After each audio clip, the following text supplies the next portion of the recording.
So, good evening, everybody, and thank you for the invitation. And today is the 4th of October 2017. And if you remember, it's been exactly a year since we lost our dearest friend and beloved colleague Sultan, who unfortunately passed that day. Rahmatullah alayh. So just a way to remember him, inshallah. Okay, so I'll talk to you tonight about the right ventricle in critical illness or critical care, and no conflict of interest. My presentation outline is like that. First, what is the right ventricle? And then right ventricular failure and causes of RV failure, consequences of RV failure, diagnosis, management, and prognosis. So starting with what is the RV? So I don't know if everybody is familiar with such a diagram. I know Dr. Mandura won't really be happy to see echoes. But you know, this big chamber here is the left ventricle. It is big, muscular, and you see here is the mitral valve. Then below it is the left atrium. You have the interatrial septum, the right atrium. Now the right atrium gets blood from SVC and IVC from here and here. Then through the tricuspid valve that you see here, blood flows into this chamber that appears to be tiny and not that prominent, right? This is the RV. And separates it from the LV is the interventricular septum, which is considered to be part of the LV. In fact, the septum, which is part of the LV, gives a kick to the RV during systole by around 30 to 40% of the RV contractility. So, comparing the RV and the LV, we can just make it similar to the dark side of the moon, which is represented by the RV, unfortunately, whereas the bright side represents the LV. Or even worse, some people call the RV the forgetting chamber. And this is a study that was published long ago, and it wanted to draw physicians' attention to the fact that the RV is still important. But is the RV important, really? Look at it. This is the LV and this is the RV. Probably not, right? And this has been proven by studies. This is a study that was published 75 years ago on animals, where in several animals the RV free wall has been resected completely and was replaced by a patch. Yet the animals survived without any problem, especially when they are at rest. We see that also commonly after RCA infarction, right? People do not have a lot of trouble unless they go into complications. What about the location of the RV? From the name, it implies that the RV is on the right side of the heart, right? So the leftmost chamber of the heart is, of course, the LV, and the rightmost chamber of the heart is not the RV, it is in fact the RA. Now the RV is located right in between, and if you look at the RV in a lateral chest X-ray, you'll find that it is present very anterior. So it's the anterior-most chamber of the heart. So basically, the RV has the wrong name. It should be the anterior ventricle rather than the right ventricle. So it is lost in everything. Now, comparing more closely the RV to the LV, you see in this schematic that we've seen earlier, how the LV compares to the RV, and you see it also in echocardiography. This is a parasternal short axis view of the heart at the papillary muscle level. As you see, the LV is quite muscular compared to the RV, which has a very thin wall. The other thing is that the LV is circular in shape, as you see here, while the RV is crescentic in shape, and appears as if it's hugging the LV anteriorly and medially. Okay, and the other thing, the size. We can tell about the size from a different view, but you can easily tell that the RV is basically the servant or the follower of the LV. That's how you compare it. Now, contractility of the LV is quite strong. It is circumferential way of contraction, while the RV fibers are arranged apex to base, so it contracts longitudinally. And this is much less powerful sort of contraction mechanism as compared to the LV. So in all respects, the RV is less prominent than the LV. So what is the function of the RV then? The RV is located here, and when it contracts during systole, it pushes the blood into this big vessel, which is the pulmonary trunk, then goes to the left and right pulmonary arteries. Okay, the pressure that is needed to overcome the pulmonary circuit pressure is very tiny, 0 to 10 millimeter mercury.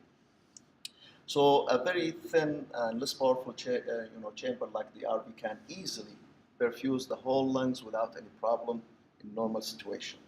But it is very afterload sensitive, so if there is any acute rise in afterload due to PE or anything like that, the RV will swell just like a balloon. On the other hand, we have the LV that is located over here, and it is very muscular, as you know. It pumps the blood just behind the RV outflow tract through the aorta and perfuses the whole body, starting from the brain up to the right and left little toes down.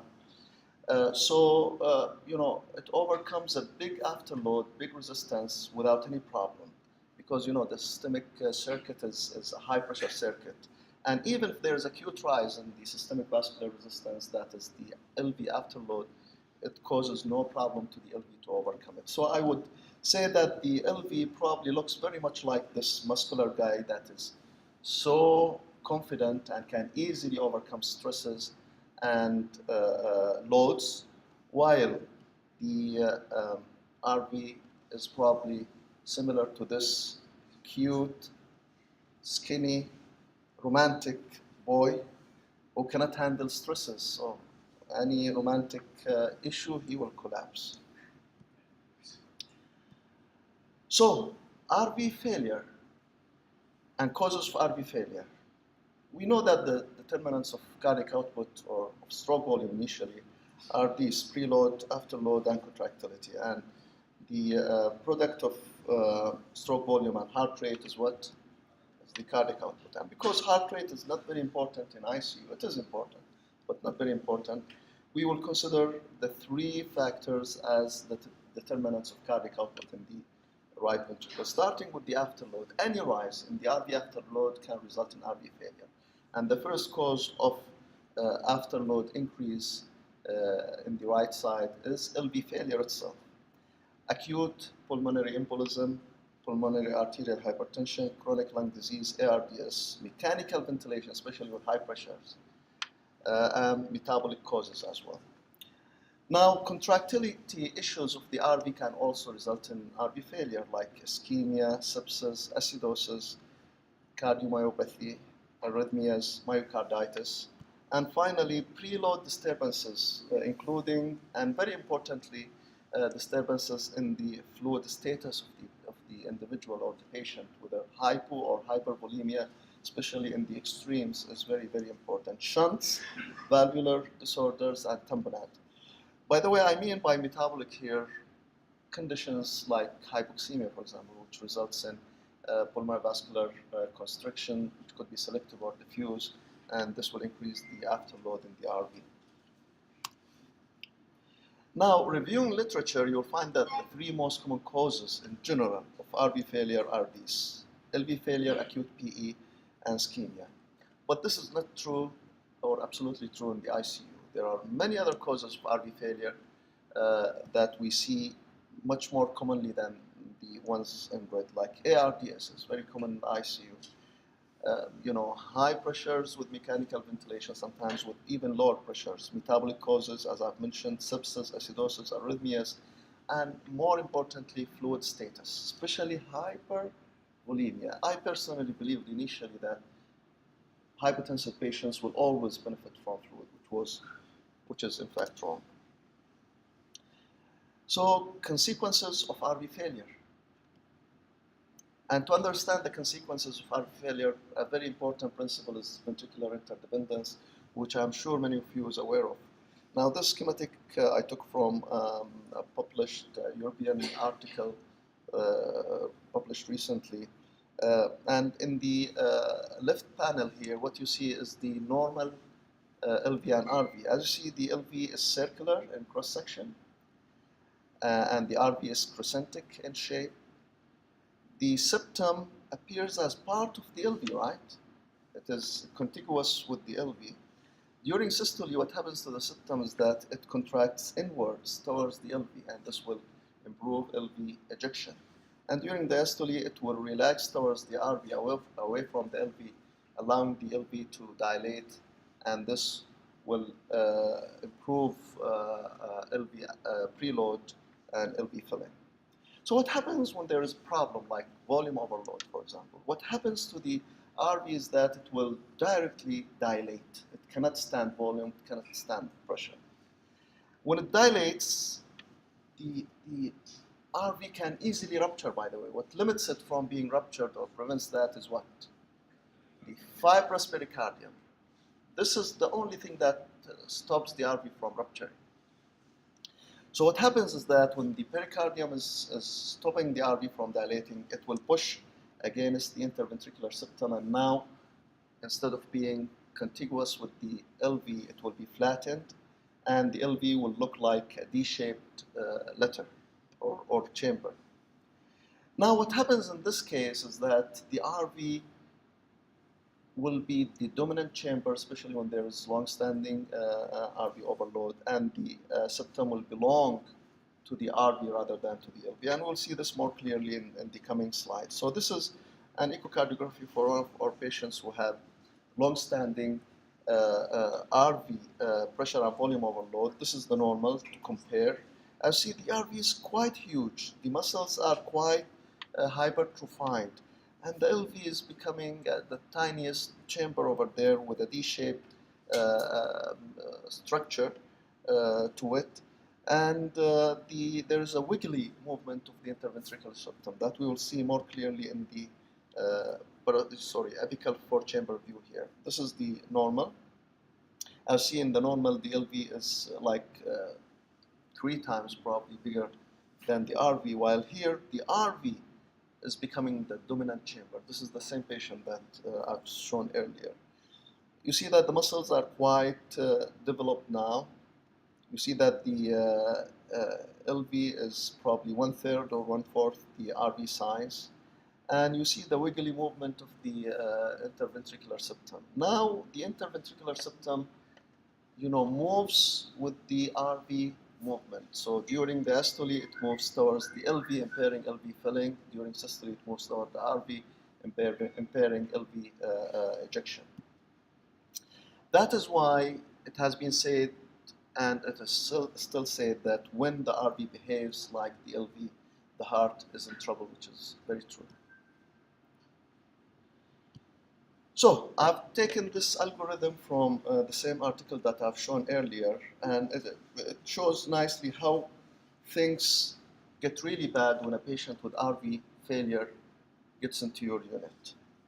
So first of all, if there is RV pressure overload, this will result in RV dilatation and decreased RV systolic function.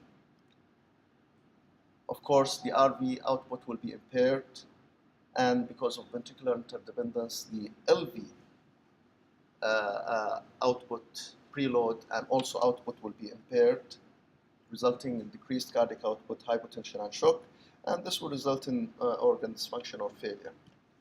Now, the RV dilatation also results in functional tricuspid regurgitation and pulmonary regurgitation, resulting in RV volume overload. And this will increase the pressure in the atria and the central veins, and this will result in systemic congestion, and congestion is very, very bad, as it will result in organ dysfunction and ischemia, or failure, and I'll mention that in details later. RV pressure overload also increases the RV wall tension because now the heart is pumping against more pressure, right?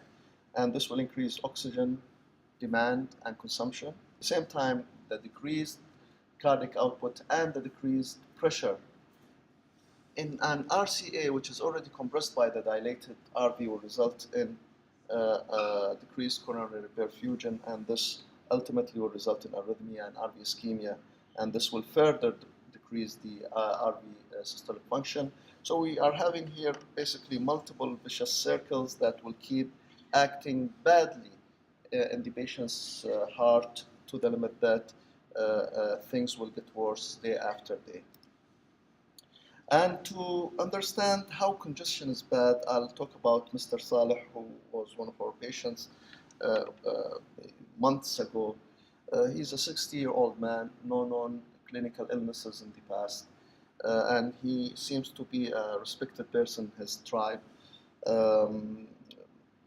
This is his chest X-ray on admission, bilateral pneumonia with the corona era. We had to intubate him. He was in high oxygen requirement initially.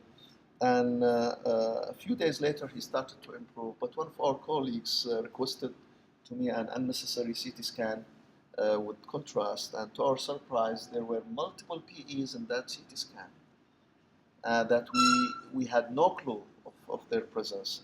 And because of that, we did an echo which showed a similar image to this one. There's RV pressure and volume overload, which seems to be long-standing. And although the patient was improving, the patient almost died on us a day later. And the reason for this is that he had just a brief hypotensive episode requiring a small dose of noradrenaline of 0.08 mics per kg per minute that was rapidly tapered to almost nil noradrenaline, 0.02 mics. The patient became anuric, and next day his ALT and AST went sky high in thousands, and his INR did the same too. So what happened? Now this article talks about this particular issue very lengthily, but let me talk about it, in a little bit of, focused things.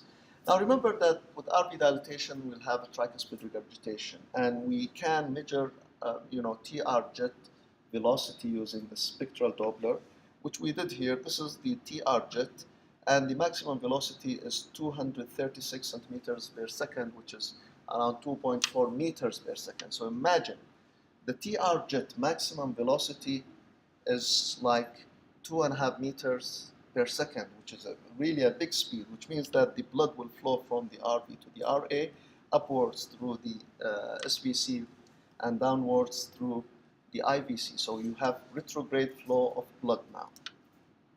And to understand it more, this is again one of our patients who has severe tricuspid regurgitation, and we did a simultaneous examination of the TR and the IVC. This is the 4-chamber view, this is the RV, this is the RA, and you see the TR jet. I hope you can see it through the tricuspid valve. It's very nicely shown with a very wide neck. And this is the subcostal view of the IVC. You see, this is the IVC emptying into the RA, and this is the liver, and this is the hepatic vein.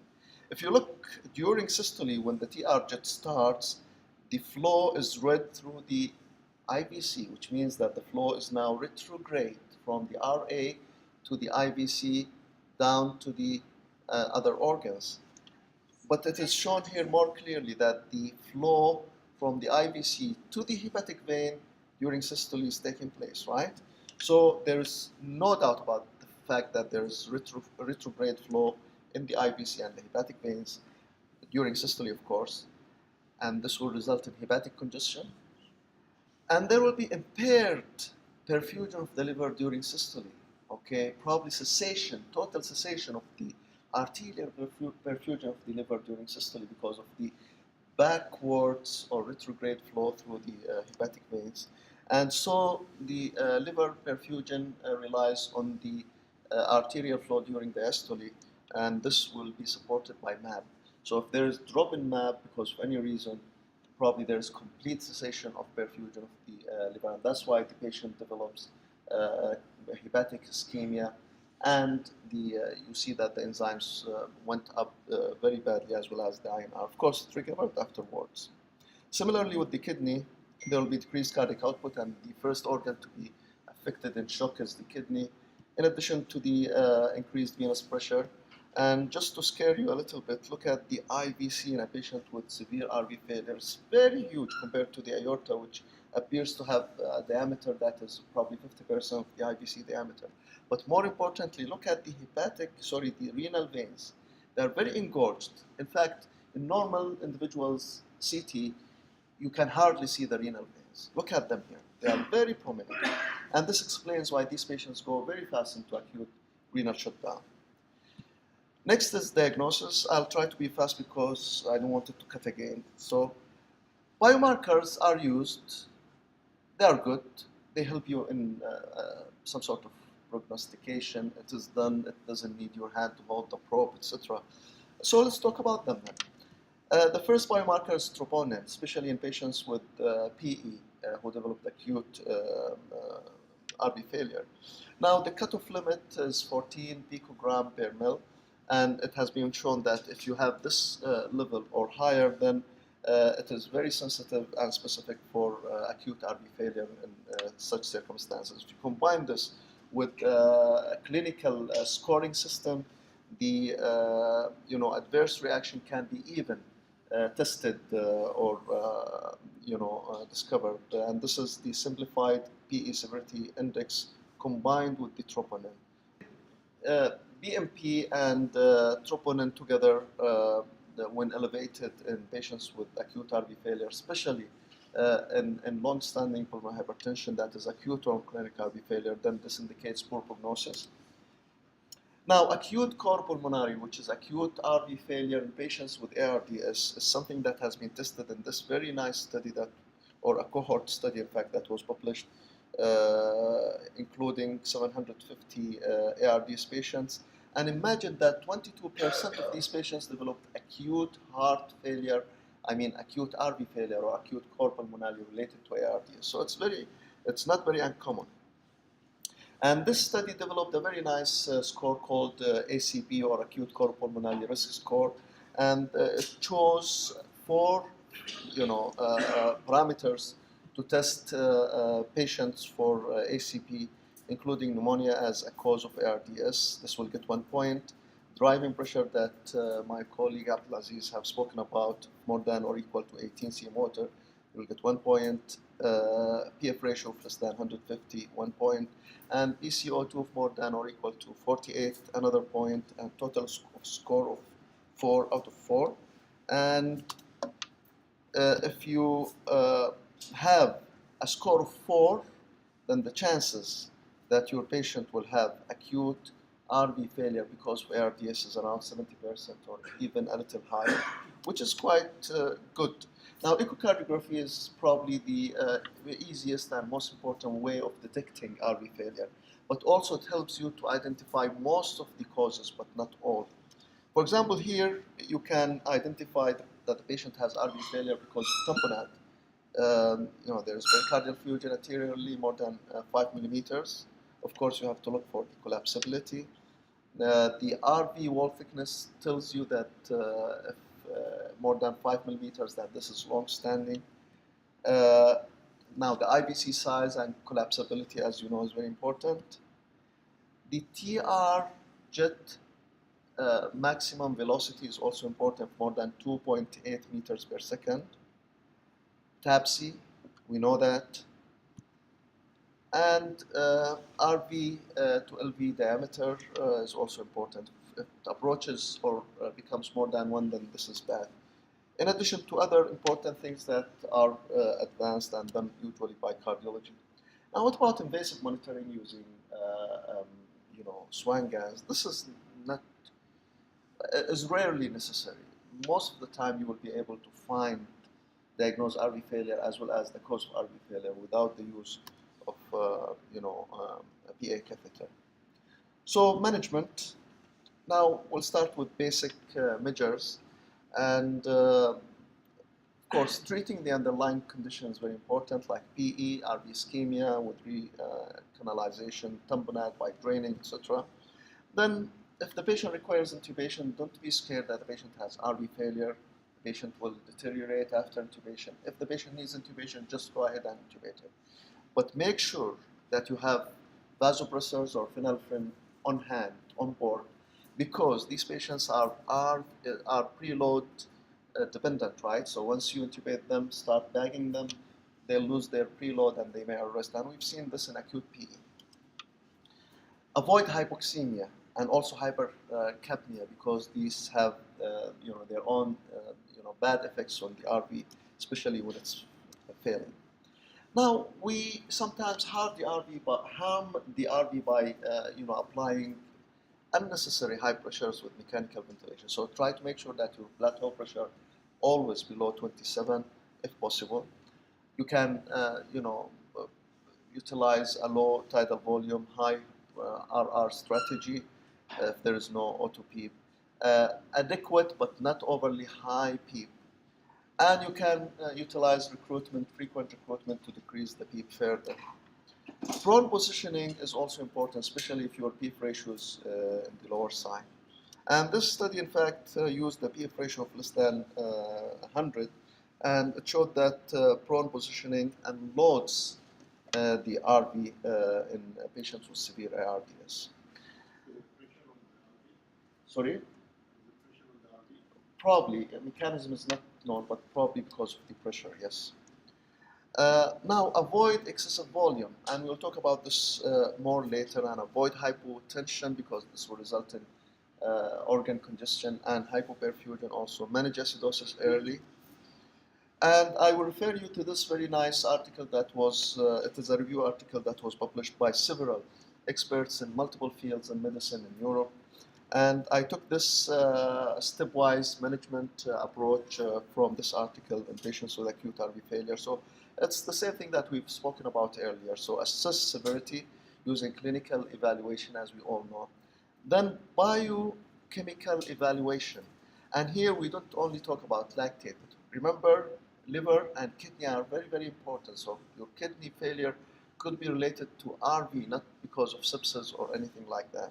BMP and troponin, imaging, echocardiography, no doubt about that. And invasive evaluation. Central venous pressure is important, but not, PA catheter. Now, as we've mentioned, identify and treat any triggering or predisposing or cause-specific, management strategy. But very, very importantly, adjust the fluid status of your patient. Sometimes, even if your patient is in shock, we start diuresis, right? If the RV is overloaded. If the patient's response to diuresis is not that good, then CRRT maybe, or IHD maybe, try to remove more fluids. And if the patient is hypovolemic, give fluids, but cautiously. And let me just talk about fluid management a little bit more here. Now, remember that in normal heart, our RV can handle a big or a wide range of fluid, level in our system without failing, without causing shock or congestion. And this is because the RV is normal, right? So, and you see this is the fluid status. But in diseased RV, like patients who have RV failure related to ARDS in the ICU, this window becomes very narrow. So if you exceed this narrow window, you will push the patient to the congestion side, and if you go below it, you will cause shock. So you have to be very, very careful. Monitoring your patient with different parameters is very important. Echo is very useful, of course, because it will show if the RV is distended or not. And sometimes you discover that when you are inserting a central line, because you will notice once you put the needle in, the blood is coming as if it's coming from the common carotid artery. And this is a very remarkable sign that I want my colleagues to pay attention to. So let's talk about a scenario that happened to us 2 or 3 months ago in our unit. A young lady with leukemia, probably some of you remember the patient in bed 29, admitted to ICU with septic shock and complete renal shutdown. Usual management was started with antibiotics, fluids, and vasopressors. And 48 hours later, the sepsis markers improved, yet the patient was requiring more and more vasopressors, reaching the maximum of 3 of them, and anuria. And the patient's cumulative fluid balance was over 10 liters. So echocardiography was performed and showed that the RV is quite distended. There's D-shaped LV and paradoxical septal motion. So the next step is what? So the patient is completely anuric, so we inserted a Quinton line, and I remember Abdulaziz, the one who did it, and I asked him what happened when you put the needle. He said the blood came, gushing out as if it is arterial, but it wasn't in the artery. So CRRT was commenced, and up to 200 mils per hour of fluid was removed, which is opposite to what we usually do, right? Within 24 hours, the patient was completely off vasopressors. Unfortunately, but the patient died because of massive intracranial hemorrhage due to her primary disease, severe thrombocytopenia, which was less than 1,000. So let me tell you what happened in this patient. The patient came with septic shock, and sepsis can cause LV-RV failure, as I've mentioned earlier.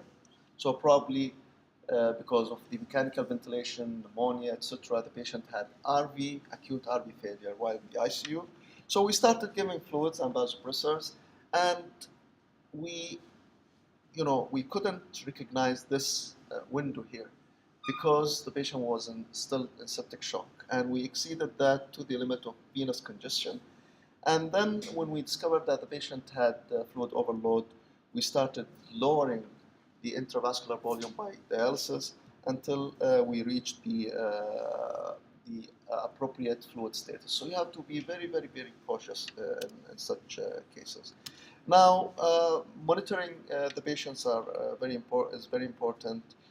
Remember that maintaining the blood pressure. No, CBP, I don't remember. We couldn't put an arterial line because she had very low platelets, so we couldn't put volume view. But we used to do, if I remember right, daily echo and CBP measurement.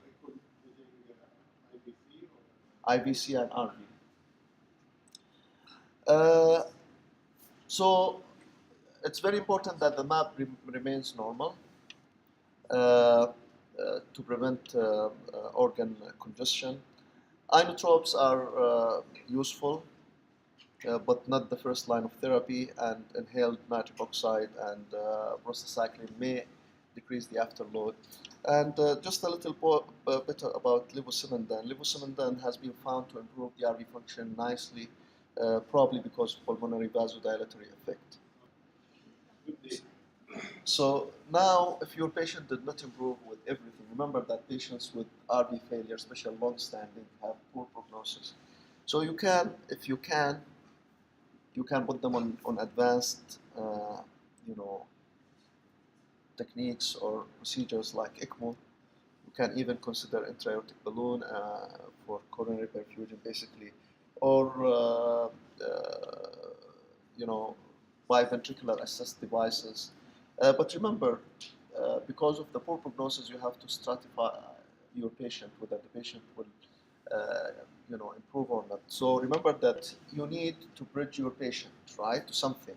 And the bridge that you are using is full of obstacles. You can fall anywhere. Remember last week we had a patient on ECMO who almost bled to death because of anticoagulation, right? So it's not something simple. Whenever you consider, he survived, and I think he has been extubated today, right? Decannulated 2 days ago, but we have to check his brain. So make sure that you don't put your patient in such a bridge without knowing the end of it.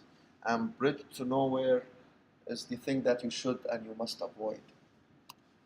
And a little bit about prognosis. We've spoken about it throughout the presentation, and I want to skip that because of time limits. And this is a very nice article that was talking about transpulmonary gradient, which is the difference between the mean pulmonary pressure and the wedge pressure.